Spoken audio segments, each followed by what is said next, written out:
Welcome to episode number 3 of the Contrarian Marketing Podcast, where we give you ideas you might not be thinking about. Today, we're debating whether LinkedIn is the next big social network beyond professional communities. This is important. The social media landscape is changing. TikTok is on the rise, Meta's growth is slowing down, and Twitter is, So the question is, can LinkedIn reinvent itself, and what does it mean for marketers? Getting attention and traffic in 2022 is either hard or expensive. One effective solution that I found to this problem is Stacker Studio, because they provide a ton of newsworthy stories to top publishers like SFGate, Chicago Tribune, Miami Herald, and more. One thing that I love about Stacker Studio is that you get massive reach and link returns for every campaign. And where else is that really possible these days? I've seen Stacker campaigns growing clients' traffic by over 30% within a few months. Go to stacker.studio.com/contrarian to get 20% off of your first month for your first Stacker campaign. That's studio.stacker.com/contrarian. And now, on to the show.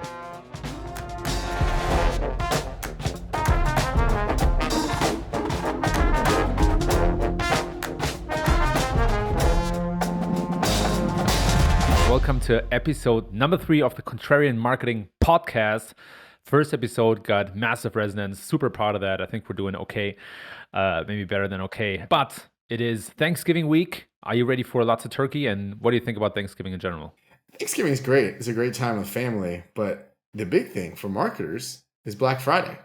What do you think? Do you think Black Friday still matters? Is it like a marketing holiday, or is it just a gimmick you put in your ads?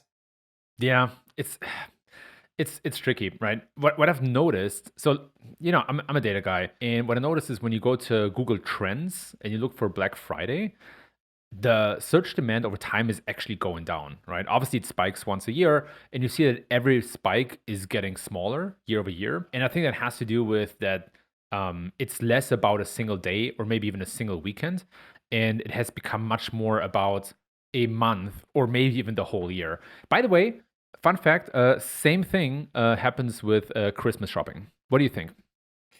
I think it's way overplayed. I think that whole idea of deals, like if a retailer has something they want to push, they'll have a deal whenever. They'll make like a Memorial Day sale, or they'll make up a sale. You see all these retailers making up sales.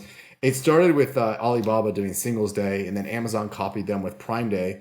And now, I don't know, is there a Macy's Day or a Nordstrom Day? Like, there's no reason not to have it. So it kills the whole idea of Black Friday. I think people still want to think there's special deals, and maybe Walmart will have a single TV that's like 75% off. But that TV is like last year's model, and they can put it on sale, 2 weeks ago or a month ago. It doesn't really matter.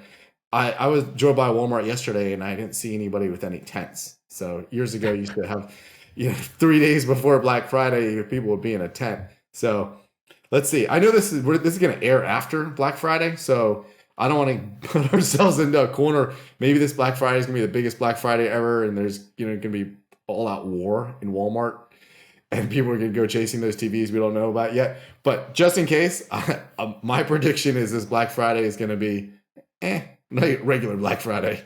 I'm actually with you there. If I may agree with you for once, I think also a lot of products are actually increased in price before some of these holidays, and then they're sold as a markup or as a discount. Oh, yeah. While in actuality, that's just a play. And I think that's actually dangerous and confusing. And me as a consumer, when I find that out, I lose trust in the brand. So I would strongly recommend not to do that.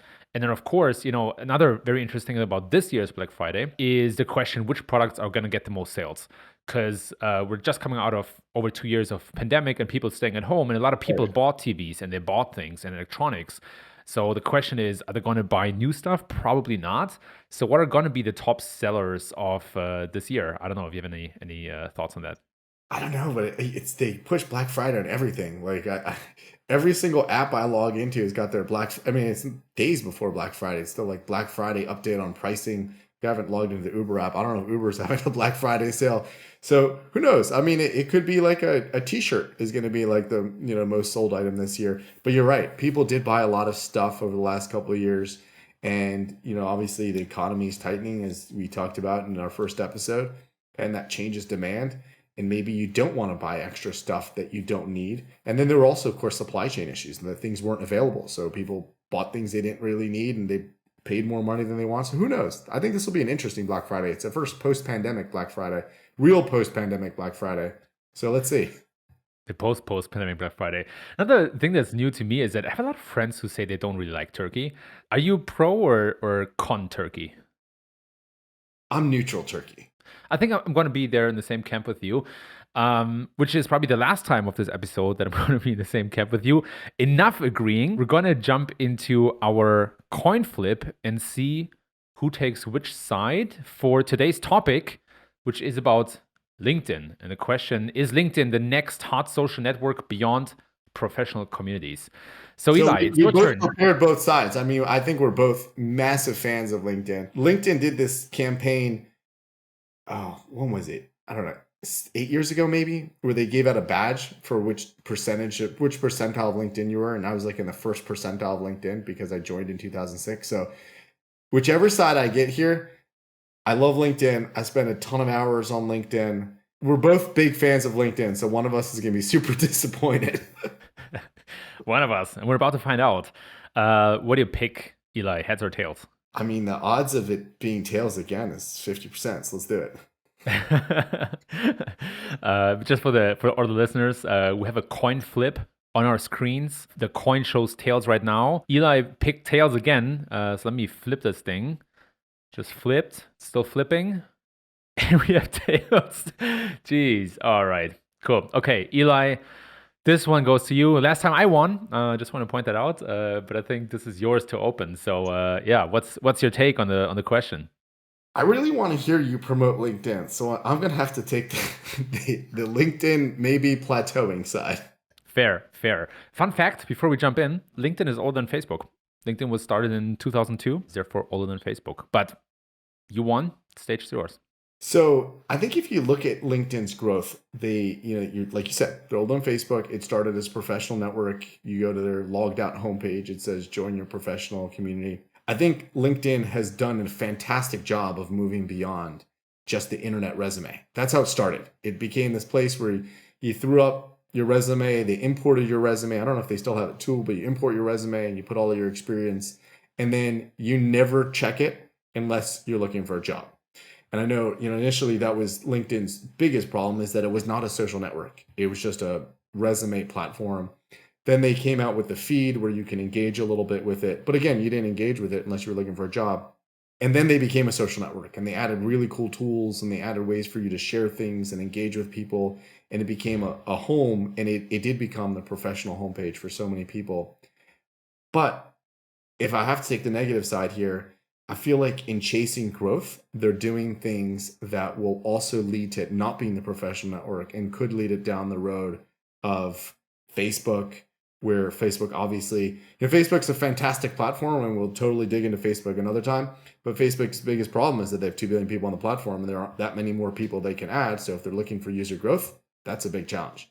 So, and maybe they're going the network of Twitter, where you're going to have short updates where it could be a little bit less comfortable for people, and it's not a professional community. I've got to say, in LinkedIn chasing growth, they're making it much more engaging, but also less fun. You get so many more negative comments, attacking comments, which is surprising that people are willing to say things like that under their name. Forget attacking. There's like straight up racist hate stuff that people put on their own name, on their own professional profile. So I fear that LinkedIn has allowed some of that stuff to go on. One thing I noticed, which is obviously, I think every listener here supports Ukraine in their struggle for freedom. I noticed that when the war first launched in Ukraine, there were people posting things, the professional pictures holding guns. I believe that LinkedIn does not allow any sort of guns or any sort of any political expression at all. And when you have that, so yes, almost everyone that's logging into LinkedIn probably agrees with the cause, but LinkedIn has moved the goalpost a little bit. And are we okay with that? I think most people are okay with it if they agree with it, but that does move it closer to Facebook, where it becomes more opinionated and more polarized. What do you think? So yeah, I'm obviously on the other side. I think that LinkedIn has all the equipment it needs to become the next hot social platform beyond professional communities, and we have to differentiate here a little bit. But just to come back to your point about like political stuff on LinkedIn, so I think LinkedIn made the conscious choice to not show any political content. And I think that's actually a good choice, because which political debate has ever been settled on Twitter? None, right? Which is where you have all the political stuff. How is that ever helpful, except for like Trump, like Kanye West? I mean, what more do I have to say, right? So there's a whole lot of stuff going on there, and as we all know, no single debate has ever been settled on the internet. So I don't think that the internet is the best source for political debates where everybody can participate. I am going to say though that I think the internet is the best source of knowledge about political issues. Right? So I'm not saying you should completely ban political stuff, but I don't think that has helped Twitter. Matter of fact, now it's mostly politics. And what I love about LinkedIn is that it's a very politics free zone where you can talk about some other stuff. By the way, I also would Well, argue it's to not come back to politics free enough. That's what I would say. Is that you're not going to go, it's not completely a safe space, which is challenging. So now, let's say you didn't support the cause that most of your network supported. It's no longer the same comfortable place. Now, does this happen in the workplace? I think it happens less and less, where politics is out in the open and people are made to feel uncomfortable. I know that there are people that have minority opinions, like, here I'm in Silicon Valley, and I think if someone has conservative views, they may not feel as comfortable in the workplace, but I'm pretty certain that if they raised their hand and said, I don't feel comfortable here, there are rules that could say this topic is no longer allowed to be discussed. Or the other way, if someone has extremely liberal views and they're in a conservative workplace and there's an actual HR team that can police these kinds of things, this is no longer comfortable. And I think you can't necessarily control that on a social network. And I do see more and more of that, where you can express an opinion, maybe everyone agrees with the opinion, it goes a little viral, but you may not feel as comfortable and say, hey, this isn't a place that I'm hanging out just to learn things and just for my professional community. Again, I love LinkedIn, spend a ton of time on LinkedIn, but I do see it going in that edgier direction where there are so many fantastic people in the country of Russia that I know and like and have worked with, and and like and work with some people that companies that used to be based in Russia are no longer there. They don't agree with the government, but there are certainly viewpoints that are all there. When the war first started, there were very anti-Russian people, and those were allowed to stay on the platform. So now more of that is happening that is less professional, and that, I think, again, if I had to take the negative here, could hurt the growth of the platform. My counter argument would be that LinkedIn is actually one of the platforms that reacts to negative experiences the fastest. When I say negative experience, I mean people figuring out ways to get a lot of attention and then spamming the platform. Do you remember Broems? No. Okay, so Broems, a couple years ago, that was kind of the thing to get attention on LinkedIn. It was basically, a like a couple of sentences, all one-liners, and they're all about this aspirational story. Those worked really well for a while. And there were some people, I'm not going to call them out, that got a ton of attention and made some money with that. And then LinkedIn learned that users actually hate those Broems. And the way that they worked is that the first sentence was really intriguing.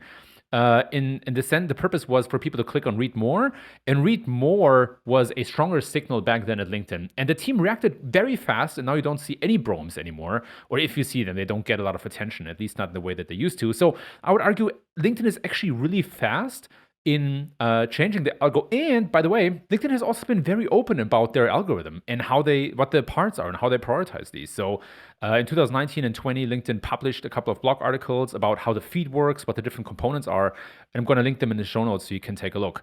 So I think they react pretty fast. Another argument that I would make is actually I get most engagement of my stuff right now on LinkedIn. I get, for the same content that I post on Twitter and LinkedIn, I get double as much engagement on LinkedIn. And my last thing that I want to say about this is that Harley, the president of Shopify, also agrees with that. He actually came back to one of my tweets where he showed an example of how much more engagement he gets for the same content on LinkedIn compared to Twitter. So I think the LinkedIn algo is actually very creator friendly. So agreed. I benefit a lot from the LinkedIn algo. I get a ton of engagement on LinkedIn posts. I don't get that much engagement on tweets. Certainly, if I put the same thing up, I get much more engagement on LinkedIn. I even get inbound messages, potentially to consult with people or to help people. Like, I love that. I think it's a fantastic platform. But I do think there is that part of the LinkedIn algo which optimizes for engagement. So what they want, again, if you're LinkedIn and you're thinking about how do you continue monetizing, You want more people to spend more time on the platform because they see more advertising and they get more engaged and maybe they subscribe to premium. And if I could just give this shout out to premium here, so many people got mad at Elon Musk. He wanted to charge $8 for a verified badge. Pretty much it. That's all you can get for the $8. But LinkedIn charges so much more, and all you really get for that is you get to see who peeked at your profile. Like there's very little value in premium unless you're spamming people, unless you're doing sales and you want all those LinkedIn messages. I've had premium years, like for years I had it, then I turned it off, and then I got back on. I never used any of those LinkedIn in messages. So the value you get is really you get to see who looks at your profile, and LinkedIn can charge, anywhere from like $50 a month to like, $150 a month. And that's what people get out of that. But I would say is LinkedIn does want more engagement, and I do think they allow more of that on the platform than they should. And they turn it down when it gets annoying. Remember polls from last year? Like polls were all over the place because you vote on a poll, maybe I don't feel comfortable enough to like something, or I don't feel comfortable enough to comment on it. But it's very easy for me to say, do I like LinkedIn? Yes or no? And they're really the dumbest questions. Like, are you seeing this on LinkedIn? Yes or no? And then people are actually like, I should vote on this. I should say yes. I don't want to lie. Right. So, and then it creates all that engagement, and then you get all these, but then LinkedIn becomes full of polls. Why did LinkedIn not pull that the minute they saw it? And of course, you can see that engagement skyrocket because they get more of the creators saying, hey, I should create more polls. And you get more of the users on there being like, I should vote on more polls. So it certainly helped in their engagement stats. Again, if that is a metric LinkedIn looks at, that could put them, again, if I had to take the negative here, going in the direction of Facebook and making it less comfortable. I mean, look at the memes that are propagated on LinkedIn. Those aren't valuable from a professional standpoint, seeing some of these things. But again, they create engagement. People want to comment and say, hey, great find. I love your meme. I didn't learn a single thing, or I cried when I saw the meme that really represented the way I felt. Like, again, useless from a professional standpoint. Why does LinkedIn allow it? Because I think it creates the engagement that they need to really continue growing. For sure, for sure. I mean, and I think that's fine, right? Like part of a social platform or connection platform has to be more engagement over time as a measure of success. The big question is whether that engagement is quote unquote toxic or if it's helpful and if people like it. And my story is that LinkedIn is actually one of the best platforms to get on top of that quickly. I do agree with the polls, right? They're a bit annoying and they're a bit stupid and they're big, a bit like gaming. But I also trust LinkedIn that they can get beyond that very quickly. You're back, by the way. Did you notice that? Sorry?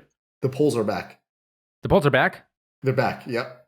They were gone last year because everyone used them. And then LinkedIn's like, oh my God, what if we had polls on the platform and people could vote on stuff? Wouldn't it create engagement? So they're back. Yeah, they're totally back. So what you're saying, Eli, is we should run a poll on LinkedIn polls. Let's do a poll today. Let's do a poll today. Cool. We hope you all vote. So here's actually my strongest argument about the whole conversation. My take is actually LinkedIn is already there. It's actually not a real question. I think they're already there, and I'm saying that based on the latest quarterly earnings that LinkedIn published. So in the latest quarterly earnings, which are Q4, because LinkedIn's fiscal year is not the calendar year. So actually in July, I think it was reported Q4 earnings. The platform is growing, and it's growing fast.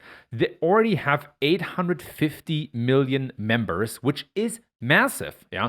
Just for comparison, Spotify has 456 million members. So a little more than half. Netflix has 223 million users. So, LinkedIn already has about 4 times as many users as Netflix, which is massive. So I would already argue that it's not just a professional community anymore. I think it already has some social media and social network characteristics. Wait, do you know the monthly actives on those? Because like people like Mark Zuckerberg have a profile. Barack Obama has a profile. I can't see Joe Biden dropping updates on LinkedIn.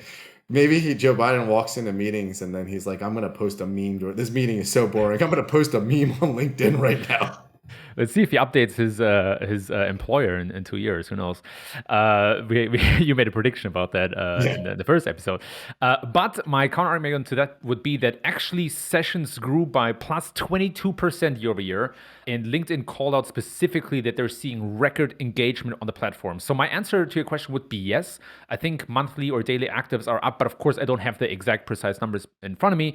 Something that's also interesting and why I'm so bullish on LinkedIn as a social platform is because of the monetization, right? LinkedIn is one of the few, maybe the only social network that has diversified revenue streams in a sense that they also make legit money through subscriptions, right? I read through this Q4 earnings report, it was Oh, really and it's a interesting. SaaS. Don't forget it's a SaaS. From a recruiting standpoint, recruiters need this and they pay for it to get data and to hire. Like, yeah, I totally agree with you. As a platform, LinkedIn is awesome. Like, they've nailed subscriptions, they've nailed SaaS, they've nailed advertising. However, like you said, the engagement is up 22%. The very fact that they measure that puts them in dangerous territory. Facebook really, really, they pushed engagement so much they ran psychological experiments on people. Again, does LinkedIn go in that direction? Do they allow things? Politics creates a ton of engagement. Think about you and I, like, we post things on LinkedIn, and then you go back and check, and you're like, wow, this is very engaging. I should do another one of these posts where I should respond to the comments.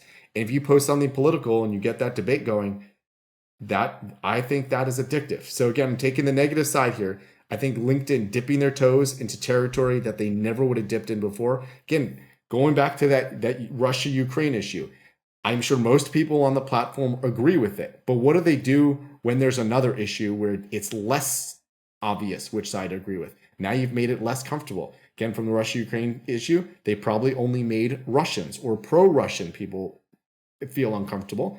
Maybe they took a calculated risk, but that's not something LinkedIn ever did before. Or really, like, they're going in that area, I think, leads to dangerous territory for them because you're chasing engagement, and that could be a negative for growth of a professional community. I think politics are. I think it's a dangerous area for social networks.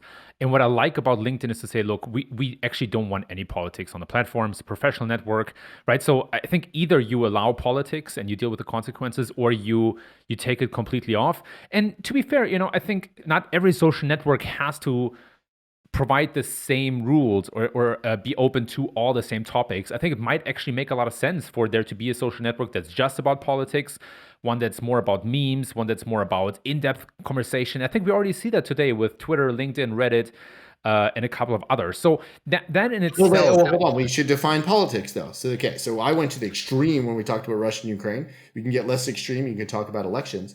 But how about when you do, again, a different definition of the word politics? Again, I don't want to dip our toes into this, but we might have to. Twitter, right? Twitter is a political issue. It's an office political issue. It's a climate political issue. It's an Elon Musk political issue. There is a sentiment on LinkedIn, pro or negative on Twitter, but that is a political issue, which is going to make people that don't agree with that opinion feel less comfortable. Now, I think if you went really into the neutral territory, talk about the economy. Is the economy positive or negative? There is Federal Reserve data on that. You don't need to argue it. But if you go into other things, that does have political sentiment, and you are going to get different engagement on it. And I think LinkedIn likes that. I think LinkedIn likes people debating things because you come back to agree and disagree, and you vote and you share your own updates. I think, again, if I had to take the negative, not a great thing for the future of a professional social network. I think it's actually better. I think you mentioned something that I think is important to call out, which is like politics at the workplace. How far do you want to take that? How much do you want to allow that or not? And there's probably no great answer. There's some companies that completely forbid talking about politics, and that saw massive scandals as a result of it. And other companies say everything should be on the table. I'm not sure we're going to come to the right conclusion here on the podcast. And I think this should probably be left to like social scientists or people who can really understand the implications of that and who deal with this all the time. I think there's one important piece here that we need to take into account, which is that LinkedIn forces real names, right? You tie your identity and your social profile to your name and to different employers. And I think in the context of a social network, that is actually an asset because it's not the only social network out there. There are alternatives where you can talk anonymously. And at the same time, I think it generally decreases the amount of people who are trolling or spreading hateful language and all that kind of stuff. Now, you mentioned a couple of things examples in the beginning. I'm not saying it doesn't exist at all on LinkedIn, but I think that and spam activities on LinkedIn are much, much less than on other social networks. And I do understand that there are a lot of DMs where people try to sell you some stuff. That's not what I'm talking about. But the actual hardcore, like how much Bitcoin spam have you seen on LinkedIn? I've seen none, but I've seen my Facebook inbox is full, my Twitter inbox is full of that kind of stuff. So it's You need to slightly grow your yeah, you need to get more messages. I definitely have been coins in my DMs. Gosh, yeah, maybe it's a me But yeah, problem. less so in comments. I do think that if you report comments and they're straight spam comments, I think that spammers are pretty smart when it comes to LinkedIn. I've fallen for it, when it comes to link building. So like someone will add me and they'll say like, they have a real job at a real company. I'll look at their profile, it looks real. They're like, oh, this is a real person. I don't mind accepting this, even though I have no idea who they are, and I accept it. And then like 10 seconds later, it's like, do you want to buy a guest post? I'm like, you put a lot of effort in this fake profile here. Yes. I would say there's spam on LinkedIn, but there are no scams on LinkedIn. And I would say there are definitely scams on Twitter and Facebook. Again, I take into account that this might just be my experience, but that's kind of my impression. I would say let's wrap this one up. Do you wanna start with the summary of your arguments? So this wouldn't be my first thought, but you forced me into contrarian opinion here, and we prepped on this. I do think that LinkedIn has jumped the shark when it's come to engagement, and that could make it a less comfortable place, and that could open them up to a competitor. So I think in a few years we will see a different professional social network. Again, with LinkedIn, you have all these people trying to start new Twitters. I think someone's going to start a new LinkedIn. And that will be a challenge for the current LinkedIn because there's probably only one place that people are going to consider a professional home on the internet. Fair. Cool. My contrarian opinion is that LinkedIn is already a big successful social network beyond just professional communities. I think it's the best place right now to get engagement when it comes to textual content. This distinction is super important to me. I think TikTok is probably, or YouTube Shorts are the best for video content, maybe Instagram for images, but I think LinkedIn is the best place to get engagement and attention for textual content. I think they're already a massive behemoth. They are on top of their algorithm. I think they make changes very quickly, and that's why I think that LinkedIn is here to stay. I think they're going to be massively successful. My prediction is that next year they're going to cross 1 billion users. They're at 850 right now, and then probably the next 5 years, maybe 5 years, 1.5 billion users. That's my personal take. Also, a big thanks to all the people who came back on Twitter and LinkedIn to my questions. We're going to feature some of those in the email. It was super insightful. And let's actually finish up with some resources. So, Eli, what book, course, video would you recommend for people to read or watch or listen to in the context of our question today? So I actually think we owe some people some growth tips because we talked about LinkedIn and we spent a lot of time thinking about it. My biggest growth tip is in watching LinkedIn and looking at how they're measuring engagement, they really want this engagement. So what you need to do is indicate to LinkedIn that you will have engagement, and this is a good bet. And I've seen this over and over when I post something. It's all about the velocity of engagement. So if you post something, I don't think there's a hard rule about you can only post it at 2 p.m. Eastern on Tuesdays. There used to be rules like that because that's when the engagement happened. Post things when you know that your own social network is going to be posting things. One thing I've noticed on LinkedIn the last month is when you reshare something in the past, it died. No one looked at it. But now when you repost something, they call it repost instead of reshare, it gets engagement like you've shared it. So if you have powerful people with big networks, ask them to repost something for you. Again, if you're at work and you're posting something for work, get everyone to repost something when there's engagement. So if you get that earlier engagement, LinkedIn will feed you more impressions, and that if engagement continues, the velocity of impressions will grow. But as soon as it dies off, it'll disappear. So again, provided you're posting something real, it's not cheating to say, hey, can you like this? Don't do the same person every time. Can you like this? Can you repost it for me? It'll help feed the algorithm. You'll get more impressions and more real people can go and do this. We're not gaming it, but that's what I recommend. Post things when you know people are going to be engaging with your content and it gets a better chance. Love that. +1 to that.